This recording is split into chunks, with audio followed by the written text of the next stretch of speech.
Big changes to the way federal student loans are structured is proposed right now within Trump's sweeping agenda bill that's working its way through Congress. The House version of the bill includes shrinking the program down to just 2 options for repayment plans and ending deferment options for students who cannot afford to pay them back. We're bringing back the president of the Institute of Student Loan Advisors, Betsy Mayotte, who is closely monitoring the potential overhaul of these programs. Betsy, what are the 2 options student loan borrowers might be forced to choose from if this legislation passes?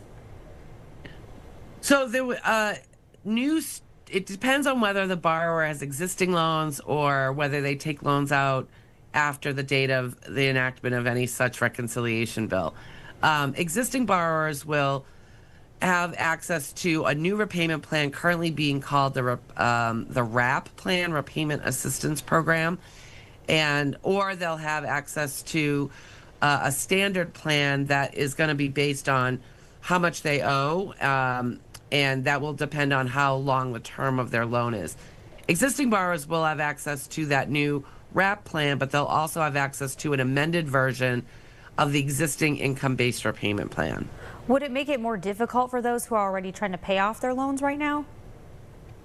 It could. It depends on what they owe and what kind of loans they have.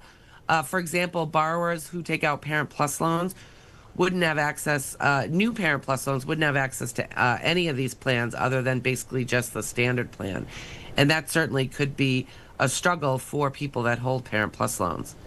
Yeah, and the proposed changes also include putting limits on Pell Grants and new loans, and then it also caps the total amount of federal student loans that both parents and students can take out to a total of $50,000 for the undergrad degree, and the cap is a little higher for graduate professional programs. But, you know, Betsy, I'm wondering which groups of students could that really impact the most?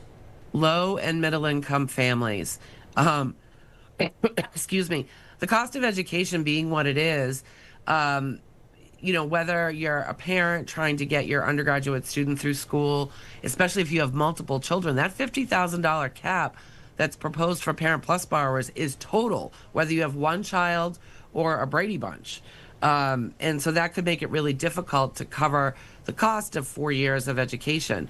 And what that would mean is that these families might have to look at private loan programs, which those can be really troublesome because those private loans tend not to have lower payment options or other safety nets if there's a financial crisis. And qualifying for a private loan is much like qualifying other types of more traditional consumer credit.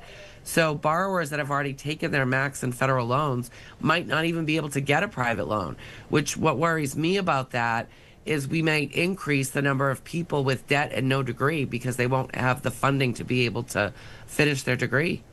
Do you think that, you know, that's a concern because the interest rates too, where they are now, do you see borrowers taking on maybe higher burdens because of the higher rates?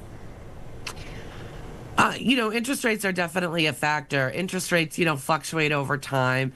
Private loan interest rates for many borrowers do tend to be higher than they are for federal student loans. Not always, but they can be higher. Now, you mentioned that maybe the Senate isn't going to go along with this program. What do you know so far? All I know is speculation and innuendo. But what we do know is that the Senate, their spending orders are vastly different than the House spending, or I should say saving orders. So that alone leads me to believe that the Senate version of this bill is going to be likely wildly different than the House version. And then we go to negotiations. So, you know, I'm closely watching the current proposal, but I'm not really going to start quote unquote worrying about it until I see the Senate version and see how far apart they are. Thank you so much for helping us set our expectations and also just try to figure out what's on the table, and we'll see what comes next. Thank you so much for joining us. My pleasure.